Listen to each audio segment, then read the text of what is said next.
صحیح بخاری حدیث نمبر 175۔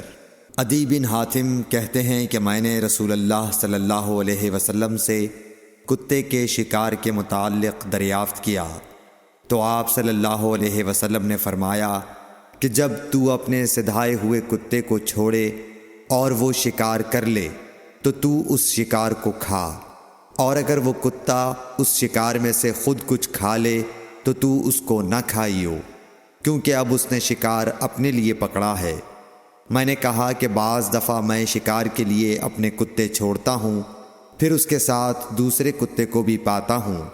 آپ صلی اللہ علیہ وسلم نے فرمایا، پھر مت کھا، کیونکہ تم نے بسم اللہ اپنے کتے پر پڑھی تھی، دوسرے کتے پر نہیں پڑھی۔